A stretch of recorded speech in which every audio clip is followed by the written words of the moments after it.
Welcome to the Can I Borrow Your Car podcast. I am your faithful co-host and somewhat profane and non-discreet person. So I'm Mike. This is Jim. Jim is my friend. Jim and I have spent time together. Jim has been a super safe driver for a couple of clients of mine, which I'm not in any way making small the value of that because I have more people put scratches and wrecks when I refer around the country than anyone else. And we've gotten to the point where Jim is the first person I think of when I think of attorneys, and I don't swear. Even So though I'm not an attorney, by the way. I know you're not. Well, that does help, by the way. Yeah, But you have a knack for introducing attorneys that my clients love, right? I do. Yeah, My friend Adam still talks about the guy that you introduced him to, right? yep. I know. I had a little love fest on that call. Well, they're gonna they're really that firm is really starting to roll out some business development, and that's just gonna pay off for you guys. It's just natural. So, Jim, tell everybody who you are, about your days, like Al Bundy selling shoes, all the way up to being a incredible biz dev guy for attorneys. Yeah, first of all, Mike, appreciate the intro, but I did bring your car back nice and polished and waxed and even Oh yeah, vacuumed the inside. It was in good shape, right? I did good. And absolutely. I appreciate the opportunity. So yeah, you know, when I graduated college, I became the shoe guy. What the hell does that mean? Well, a shoe guy. So I started working in my family's business, and we were importers and distributors of ladies' shoes. Fabulous business, great to work with my dad. Business grew, was doing really well. 2008 came along, bank came in, hey, you got to sign personally for your loans. So we ended up walking away from a 99-year-old business in 2009. I had some lean years. I tried to, reinvent myself, but 08, 09, 10, tough time to get a job.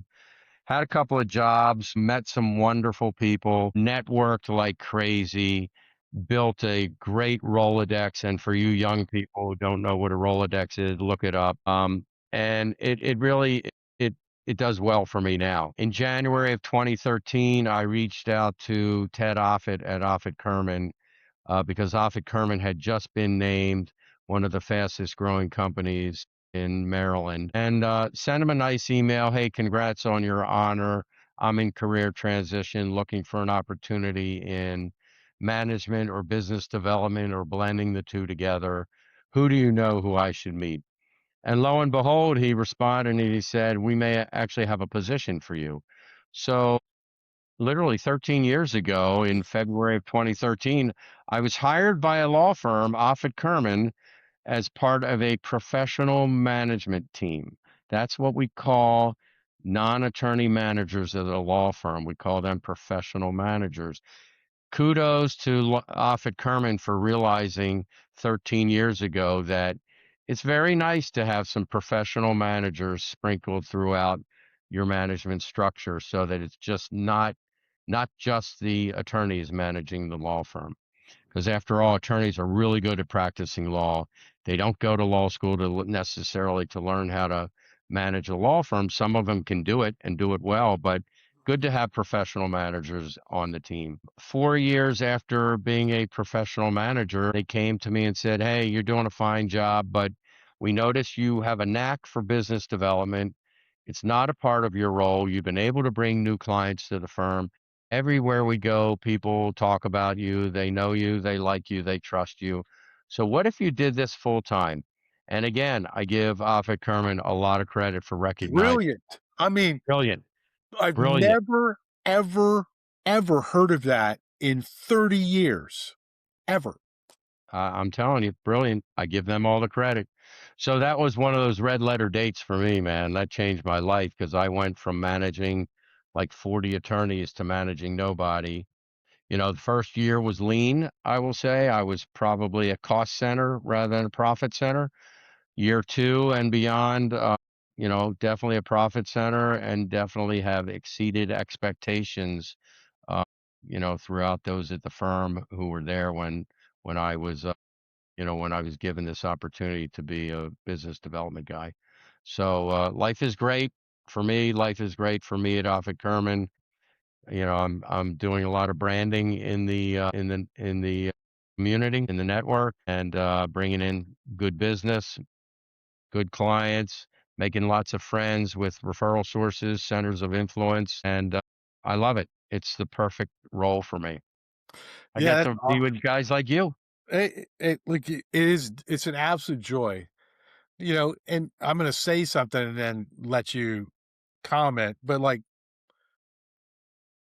one of the things that people don't understand is that not everyone is perfectly suited for the way that you and I network and the way you and I do relationships. It doesn't mean that we're better people, but, like, some people are good at running long distances and some people are good at sprinting, One of the absolute truths is that anyone can network effectively, but great networkers, there is an intrinsic component, I believe. Yeah, I think you're right. People are, everyone's wired differently. And I am truly wired for business development. And you may ask why? Why, Jim?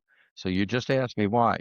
And because I have certain qualities that work well for business development. Maybe they don't work well for other roles, but thanks to my dad, I consider myself a very generous person.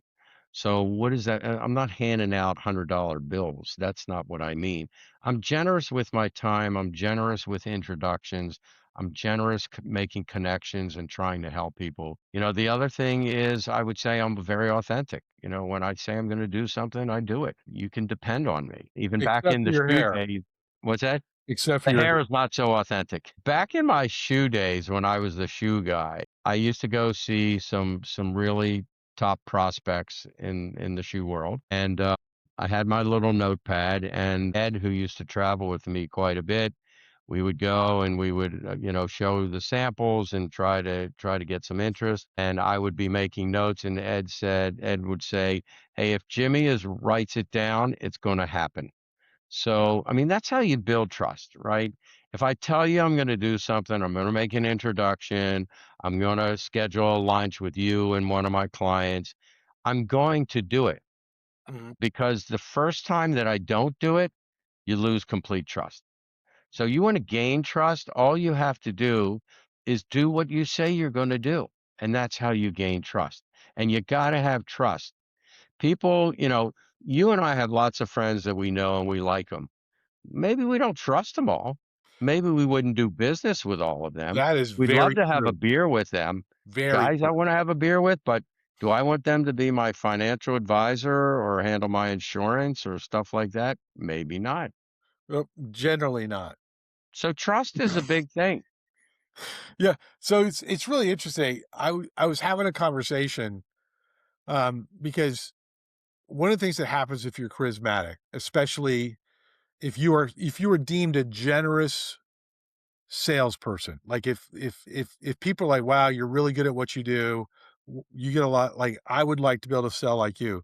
One of the things that happens sometimes, in my experience, is people think they have a deeper relationship and deeper influence with me than they actually do. And it's awkward. And I was having a conversation with somebody and they were like, "Hey, like I want to have a relationship with you like you have with this other friend of mine." Like Tim Rhodey, for example. Tim Okay. is he's a newer friend, but he and I talk 4 out of 7 mornings, right? Early. We talk. I trust Tim explicitly and implicitly. And I explained to this person, I said, "Hey, look, if I find an opportunity for you, if I happen upon it and it fits exactly what you do, I may remember you." I said, "However, the difference between you and it wasn't Tim, but this other friend of mine is this person is someone that I'm willing to introduce to people that I haven't done business with yet. He is so good at what he does. He is so awesome that I can collaborate with him before the transaction." And anyone that's read my book, I'm talking about a Leon Gibbs type person. He was the commercial mover when I was in Northern Virginia. I was selling copiers. He was selling commercial moving. and we were both veterans, which helped. We were both veterans, so there was a higher degree of trust because Common thread. well, we had both signed a piece of paper that said we could be sent into combat to die, right? And it's just different. If you haven't been a veteran, you don't understand and you never will. Cops are close, right? I'm not saying we're better, it's just different. Like Tim Rohde is somebody that I collaborate with before I get a client. I game plan with him, I talk with him, I introduce him, and the reason is because he accelerates trust. His judgment is what accelerates trust. I've got other people that I've tried to do that with, and I usually don't lose deals, but they slow down, they get more complicated, they get less profitable as a direct result. Have you experienced any of that in your work? Uh, sure, sure. I mean, there's certain people that you click with right away, and they can become a center of influence, referral source, someone that you trust right away. And Mhm. then there are others that where it takes some time. And I'm always looking for people to have in my network who are going to make me look good. I know I'm going to make them look good, but I want to make sure it's reciprocal.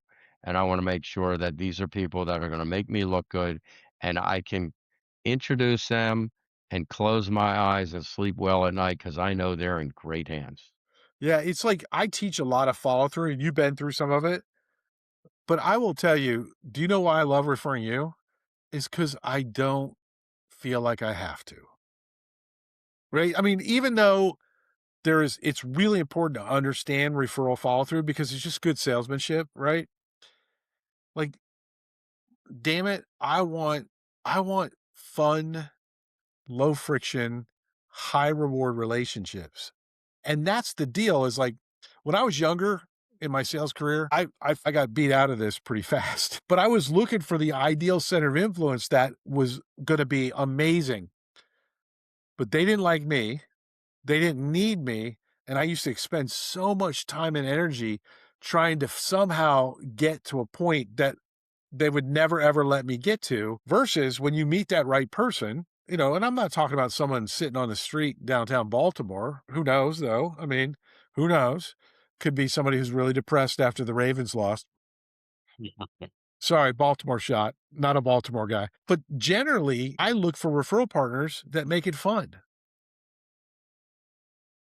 and ultimately, fun is winning. That's true. I say all the time, winning is a lot more fun than losing. That is true. Yeah. So what are when you because you're doing so like number one, either LinkedIn has decided to acknowledge that I really like you, or you're producing a lot more content on LinkedIn. Which is it? Uh, I post once a day meaningful and relevant content that people like you hopefully read and find interesting and find useful and get value out of it. And so I'm very careful about what I post. They're usually very short and to the point, typically about business development or networking, because that's what my community wants to hear from me about. And I just, it's quick read, you know, quick little nuggets, and there's usually a good image attached to it. Could be me with a crazy hat, could be me at a networking event, could be me and a bunch of other people at a networking event, but people seem to enjoy it. I try to make it fun, to your point. If we're not having fun, why are we doing what we're doing?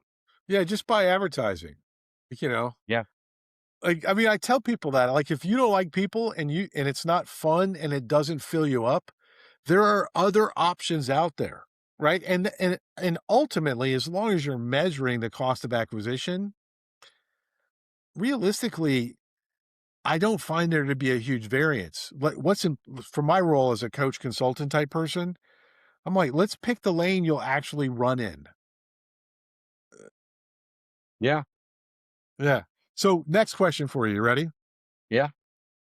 When you look at and like, unlike me, you definitely have got a bigger swimming pool, to Got a big pool, Olympic-sized pool yeah, and with lots of lanes. I've got like a wash tub, but well, except for national. National, I have two different networks, right?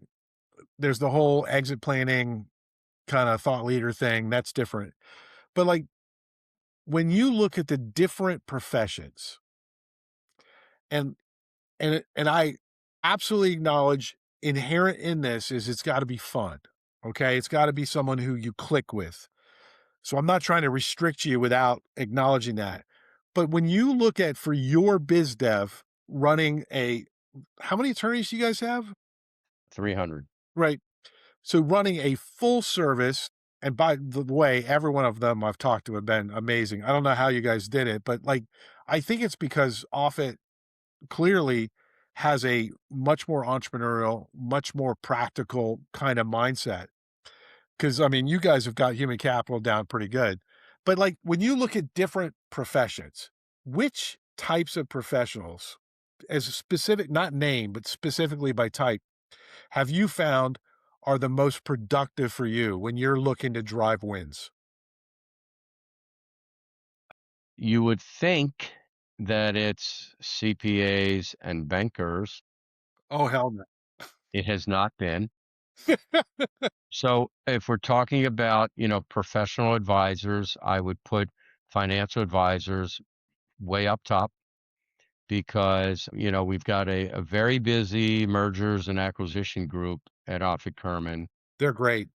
And many of those referrals come from the financial advisor because if you own a business and you're thinking of selling or retiring at some point, every time you meet with your financial advisor, they say, "So, Mike, thought about retirement still? You still thinking about it? What's your date?" You choose a date. And at some point, you're going to say, "Hey, Joe, you know what? I got a surprise for you. My wife and I have talked about it, and it's going to be 3 years from now is when I want Boom. to retire." Great. Shit Uh, gets real. yeah. So you're going to sell your business? Yep, going to sell my business. All right. Well, you need to surround yourself with trusted advisors. So there's got to be a CPA, there's got to be an attorney, a couple other folks, and maybe investment banker, commercial banker, et cetera. So we get called in relatively early by the financial advisor. So they're really solid relationships for me. It's so interesting for me. So this is a little technical, so everybody probably clicks off now. But I think one of the biggest challenges that I see from my slot, which is kind of the growth slot, and I work extensively with financial advisors on growing their business, is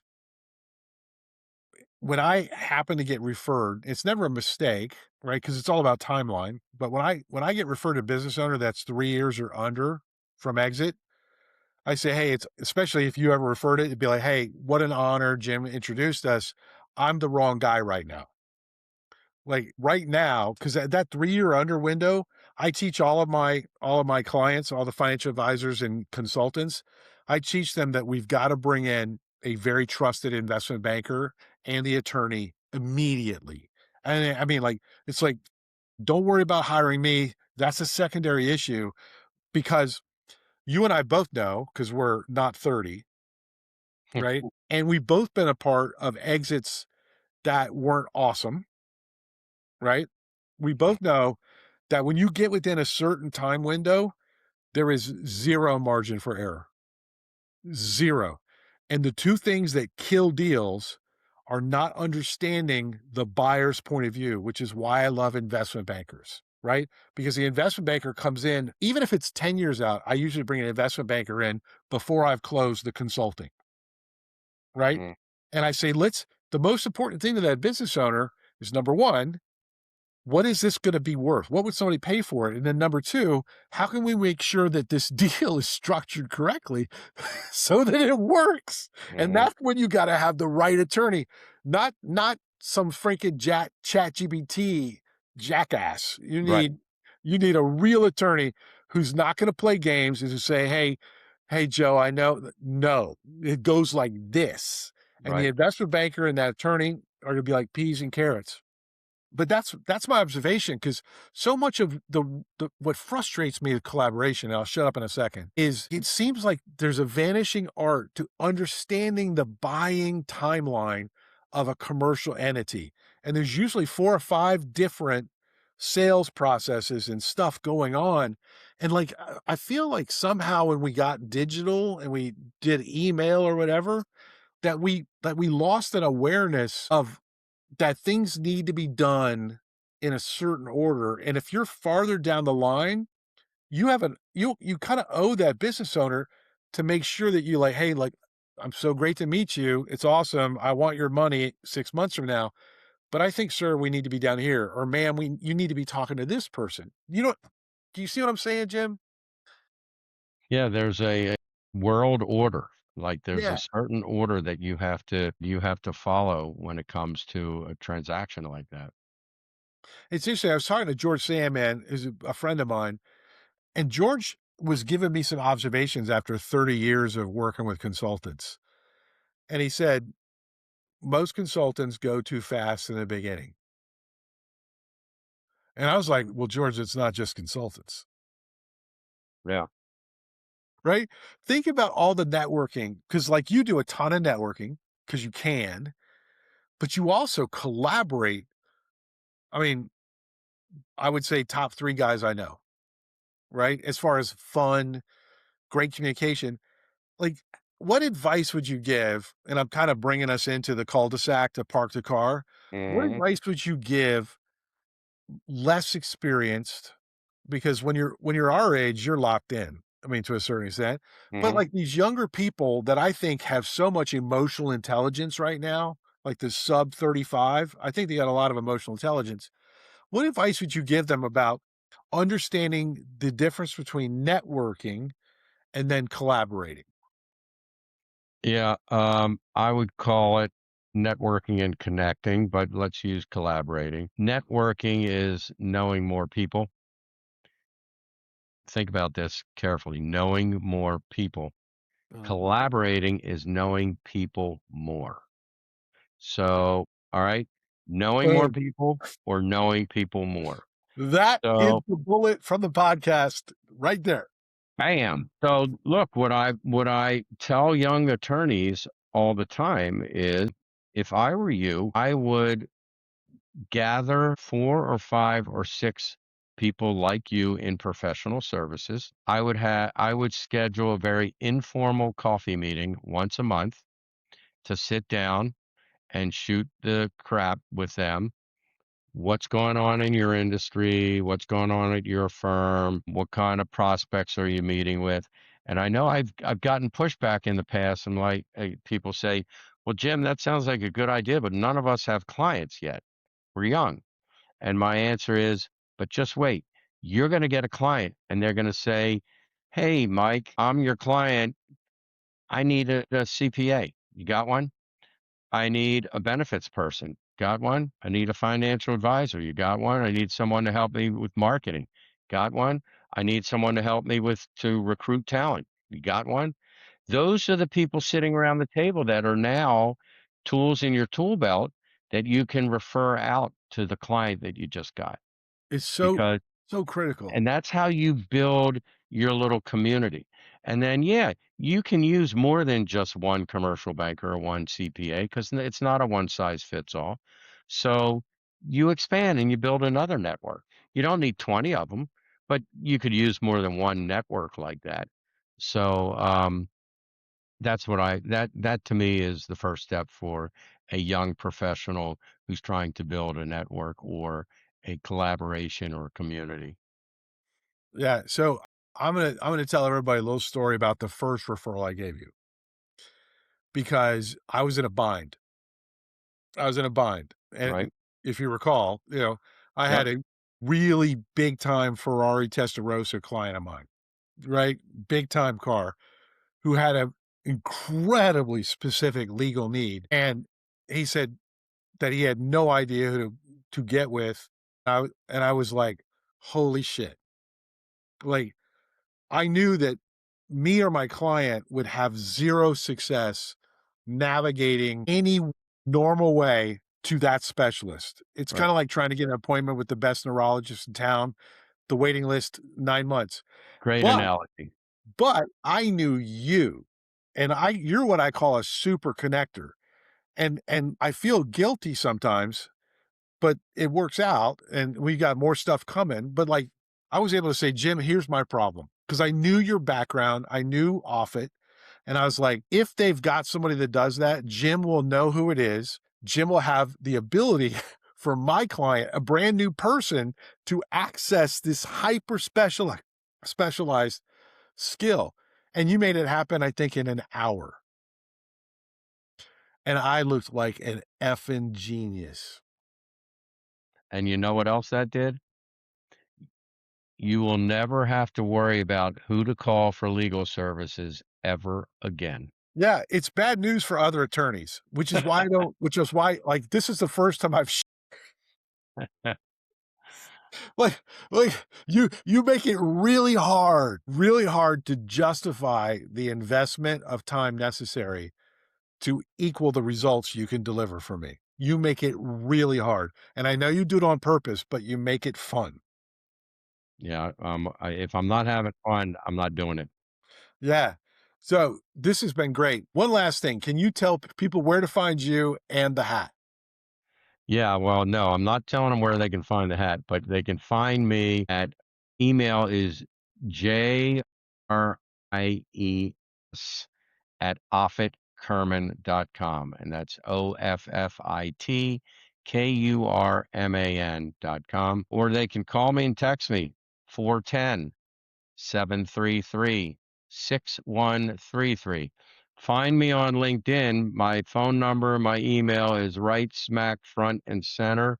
You can read all about me. You can shoot me an invite to connect on LinkedIn. I'd love to do that. Happy to help anyone. Yeah, it's awesome. Jim, thank you so much for being on the podcast, and we will follow up. We will follow up. I promise you. I appreciate that, Mike. It's great to see you.